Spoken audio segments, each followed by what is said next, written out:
Today's lesson is called Discover Lithuania.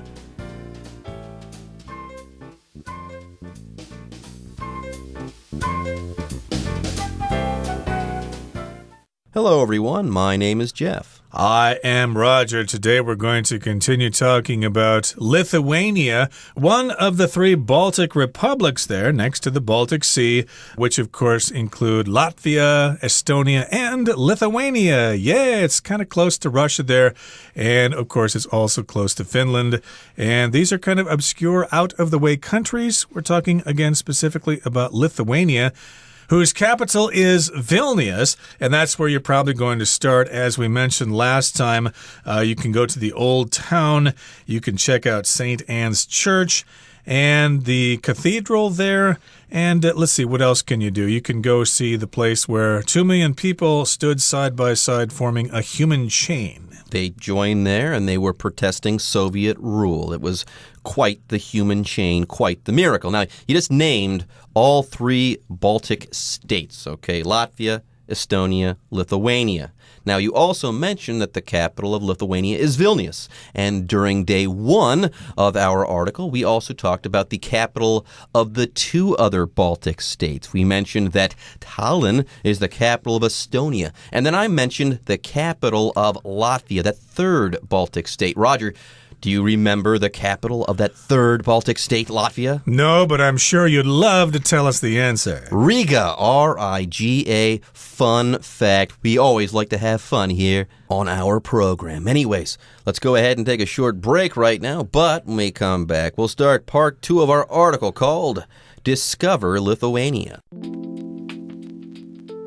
The town of Trakai, located around 30 kilometers from Vilnius, is a big draw for visitors who go there to take in the brilliant scenery and Trakai Castle. The castle sits on an island in Lake Galve, and as you approach it by boat, the castle appears like a scene from a fairy tale. Okay, so like when you travel to lots of countries, you start in the capital city or the largest city, and then you kind of branch out from there to nearby locations. So today we're going to go to the town of Trakai, located around 30 kilometers from Vilnius.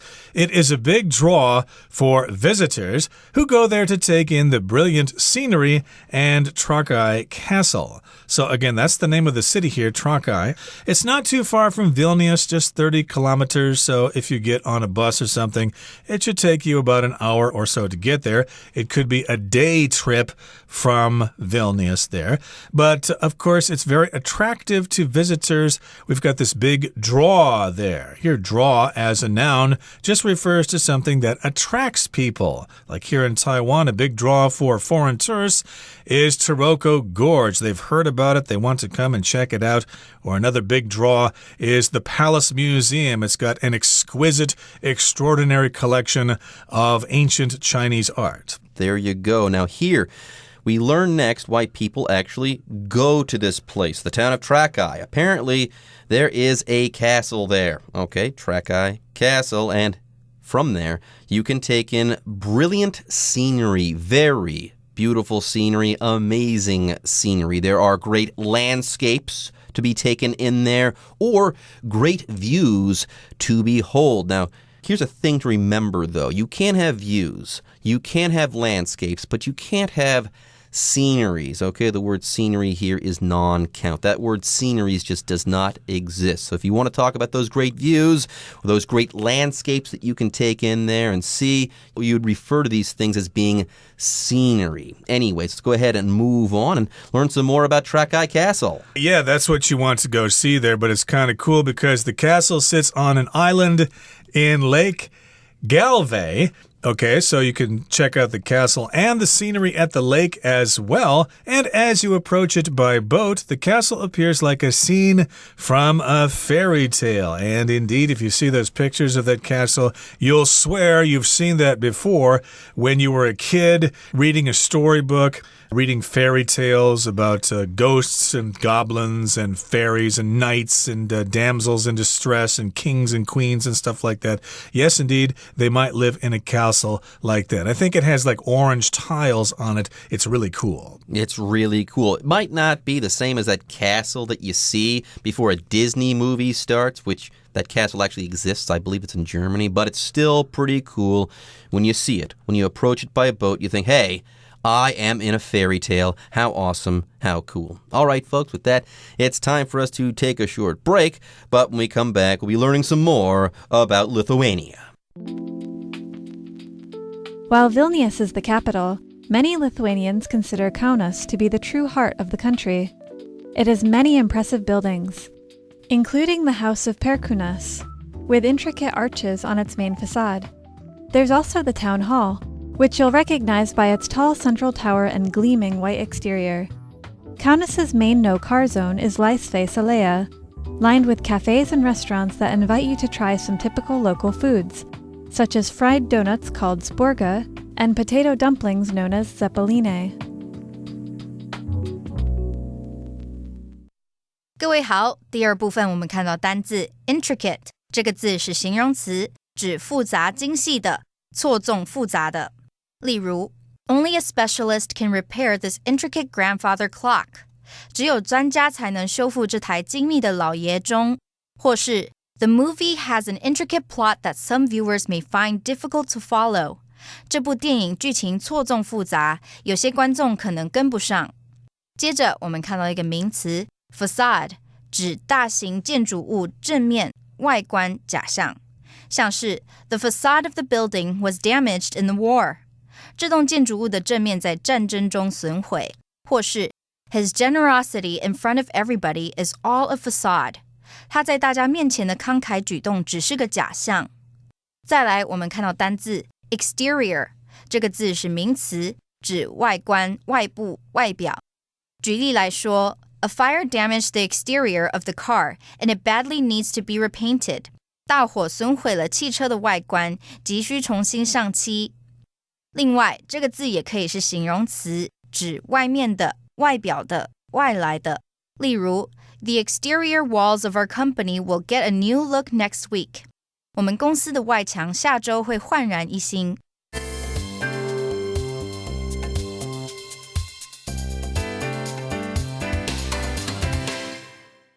Okay, so we're going to again take some day trips out of Vilnius here. So today in the second paragraph, we're going to go to a place called Kaunas. Okay, so here it says, while Vilnius is the capital, many Lithuanians consider Kaunas to be the true heart of the country. So that does happen in a lot of countries. You've got the capital city, but people think, well, yes, it's the capital city, but it's not really the heart and soul of the country. Some people say that, yes, Taipei is the capital of Taiwan, but the heart and soul of Taiwan is in Tainan. Or sometimes people say that about Kyoto in Japan. Yes, Tokyo is the capital. It's the most exciting place, but the true soul of Japan is in Kyoto. There you go. So it says here that Kaunas is the true heart of the country there in Lithuania, or at least many Lithuanians feel that way. Anyways, more on this wonderful place, Kaunas.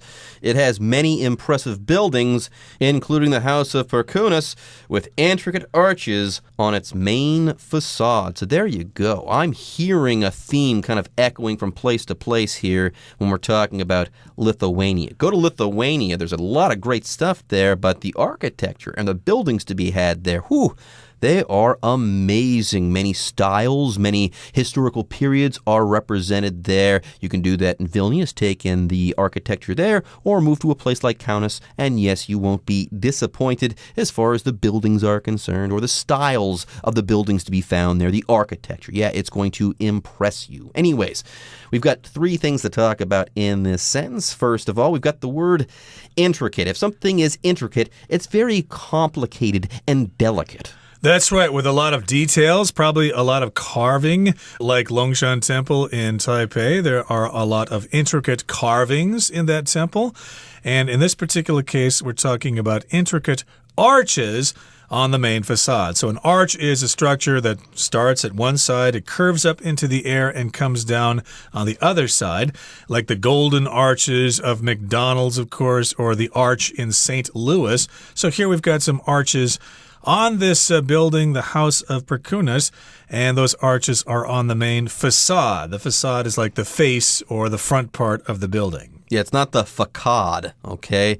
Usually, there'll be a little indication on the bottom of that C that you have to pronounce it like an S or something like an S. Yeah, here it's facade. Anyways, let's move on. The next sentence says, there's also the town hall, which you'll recognize by its tall central tower and gleaming white exterior. So when you're walking around Kaunas there, you'll know that you have gotten to the town hall because you'll see this place, okay? And this building has got a tall central tower and then also a gleaming white exterior. It kind of stands out. You'll know you have arrived at the town hall when you see the gleaming white exterior. By the way, when we're talking about the exterior of something, we're talking about the outside of that thing, okay? The interior is the inside. The exterior is the outside. And here we've got a gleaming white exterior here, okay? If something is gleaming, it looks very bright. Now, it's not giving off light itself, but it sure does reflect light well. Yeah, something that is really super clean, let's say, might gleam, okay? It might sparkle in the sunshine or something like that. Or let's say you've polished something a lot and you can see your image in that. Yeah, that's probably a gleaming surface. It's reflecting light quite well. Yeah, if you tell some kids that we're going to go have some ice cream, boy, their eyes will start to gleam in excitement. That also reminds me that when I was a kid, there was a toothpaste called Gleam.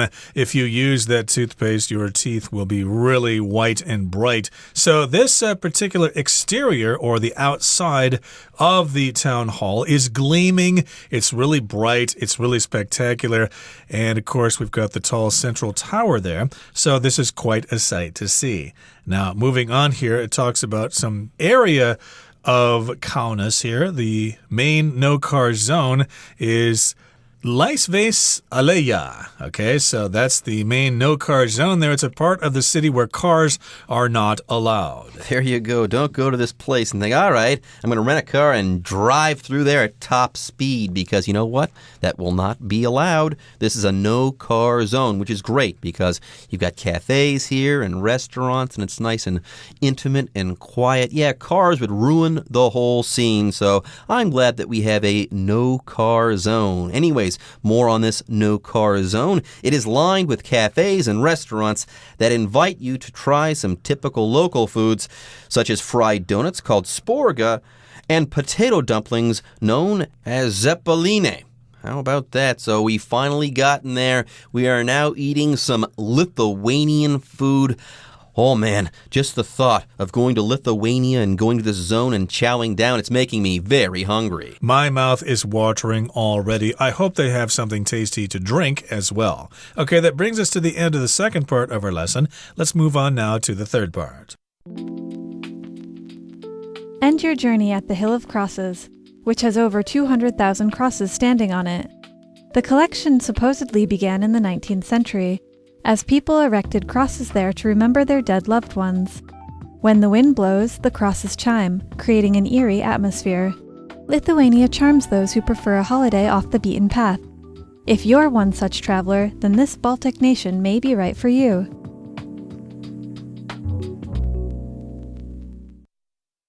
第三部分，我们看到动词 chime， 意思是鸣、响、敲。例如The town clock chimes once every hour. 镇上的钟每小时响一次。另外，这个字也可以是名词，指钟声、铃声、鸣响声。像是 When I was little, I used to be woken up by the chimes of the school near my house. 我小时候常被家里附近的学校钟声叫醒。再补充两个相关片语。第一 chime with 表示与点点点和谐一致。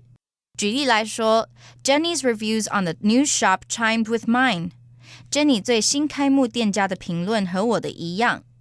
第二 chime in 表示插话，加入谈话。我们可以说 You are welcome to chime in anytime if you have a question. 如果你们有任何问题，欢迎随时提出。再来，我们看到一个单字 eerie，这个字是形容词，指诡谲的、诡异的、令人恐惧的。举例来说， The old house created an eerie atmosphere for the Halloween party. 那栋老房子为万圣节派对创造一个诡异的气氛。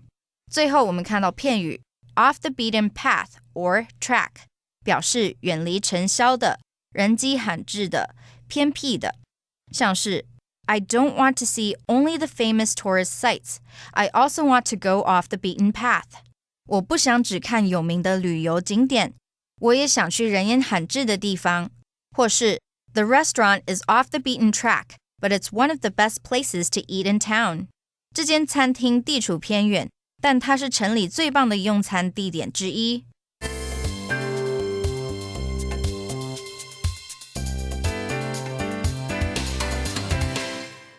All right, folks, we are here to wrap up our article on Lithuania. Yes, our journey is almost complete. We've been to Vilnius, we've been to Kaunas, we've been all over the place, and we've had a very good time. But yes, all good things must come to an end. Anyways, end your journey to Lithuania and your journey at the Hill of Crosses, which has over 200,000 crosses standing on it. So this is called the Hill of Crosses, and boy, does this name not disappoint. If you go to the Hill of Crosses, you will see a hill, and boy, will you ever see a whole lot of crosses too. This hill has over 200,000 crosses standing on it. A cross here, of course, is referring to the Christian religious symbol there. Now, the collection of crosses supposedly began in the 19th century as people erected crosses there to remember their dead loved ones. So I guess these crosses don't actually mark graves there.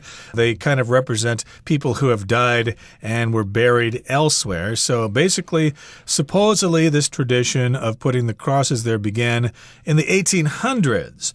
Supposedly, that means we don't really know for sure. According to legend, according to rumor, that's why this started back in the 1800s. People erected the crosses there to commemorate their dead loved ones or to remember them, etc. To erect something just means to build something. Like when you're going camping.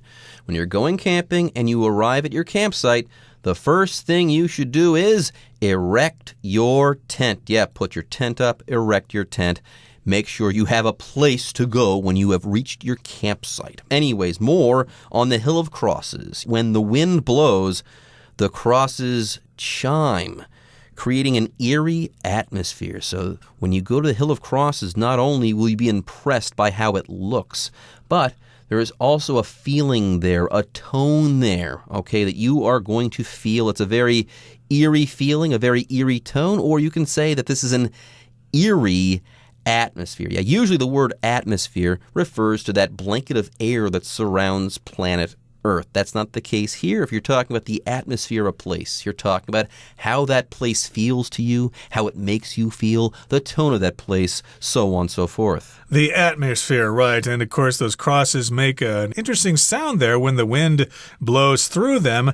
They chime, which means to produce a kind of ringing sound, like the clock chimed 12 times at midnight. It made those ringing sounds. So that's probably pretty bizarre there. It's an eerie, bizarre, strange atmosphere. You can probably find a video on YouTube. Now let's move on. Now here it says, Lithuania charms those who prefer a holiday off the beaten path. So here we're finishing up our article. We're kind of summing things up here. It will charm you if you prefer a holiday or a vacation somewhere unusual, someplace that most people don't go to. It's off the beaten path, okay? That, of course, is kind of a trend these days because lots of those famous countries, Paris, France, or London, England, they're pretty cliche. Everybody's been there. We need to go to someplace new, like Iceland or Bhutan or Lithuania. Those are the kinds of things that'll get attention. There you go. Anyways, let's go ahead and wrap up our article. The final sentence says, if you're one such traveler, then this Baltic nation may be right for you. Yes, it's probably off the beaten path. Yeah, we can say this place, Lithuania, is definitely off the beaten path. Anyways, that's it for us. But don't worry, don't fret. The Chinese teacher is on her way.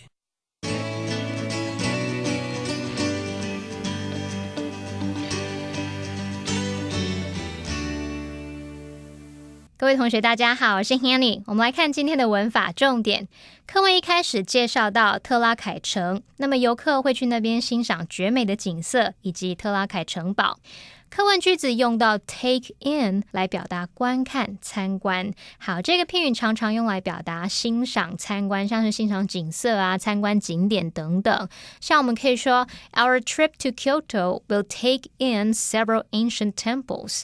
我们的京都之旅将会去参观几座古老的寺庙。好，那我们顺便补充 take in 的其他用法。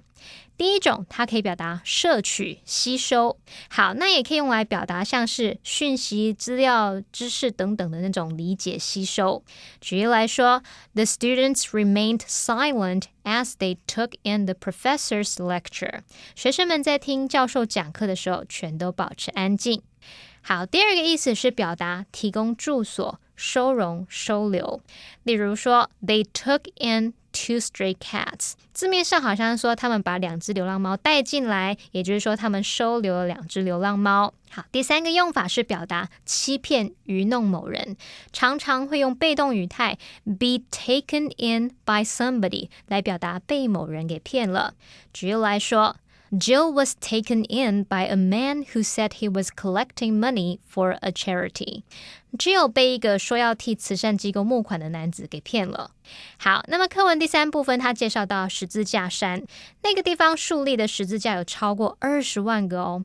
那据说那一批十字架是始于19世纪，当时人们在那边建立十字架来纪念死去的挚爱。好，这边用到一个单字叫 erect, E-R-E-C-T。 好，我们来学它的字首字根。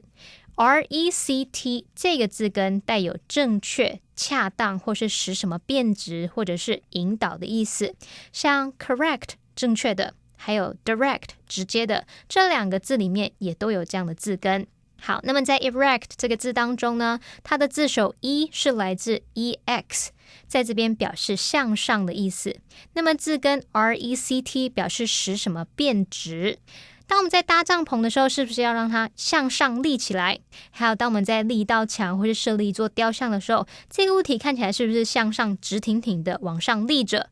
好，这样应该可以联想到 erect 它有树立、建立的意思吧。那它其实也可以当形容词来描述是直立的。我们顺便补充几个相同字根的单字，像第一个 rectangle R-E-C-T-A-N-G-L-E。 好，其中的 RECT 表示直的，那么 angle 表示角度，合在一起直的角度那就是直角咯，也就是由4个直角所构成的形状，长方形。所以这个 rectangle 它有矩形、长方形的意思。好，第二个补充的字是 rectify R-E-C-T-I-F-Y。 好，那它的 RECT 这部分表示正确， I-F-Y 是动词字尾，那把这2部分合在一起 rectify 它有矫正、改正的意思。那么第三个补充的比较简单是 direct， 它的字首 DI 是来自 DIS 表示分开，那么字根 RECT 表示引导，合在一起 direct 当动词它就有指导、指引的意思咯。好，那么以上是今天重点整理，我们回顾今天的单字吧。 Scenery. Driving on the highway that goes up the coast, you can see some amazing scenery. Arch.Don't forget to check out the detailed arches above the windows of the church. Gleam. The wood floor gleamed after it was cleaned and polished. Exterior. Though the exterior of the building isn't very impressive, the inside is beautiful. Erect. The school erected a flagpole in the yard in front of the building. Atmosphere. This park is my favorite place to relax because it has such a peaceful atmosphere.Discussion starter starts now. Here's our discussion starter for today. The question is, do you prefer trips to popular destinations or to places off the beaten path? Well, I prefer traveling to places off the beaten path because I don't like crowded areas, okay? Even when I'm at home, I like a wide open space, okay? That's how I relax best. And the same thing goes for me when I'm traveling. I don't necessarily like places off the beaten path because I like going to different places or unique places, but I find that if I do visit places that are off the beaten path, chances are they won't be crowded and I'll have a better time vacationing there. Well, I think trips to popular tourist spots are better because the facilities are well established and you don't get hassled so much. The price is what you pay. You can easily find places to stay, get things to eat, and stuff like that. If you travel to places off the beaten path, lots of hassles can happen, and you'll probably go home feeling very sad. Okay, everyone. With that, today's article is now complete. But, as always, we sure hope that you guys have enjoyed reading along with us. Anyways, I'm Jeff. I am Roger. See you next time.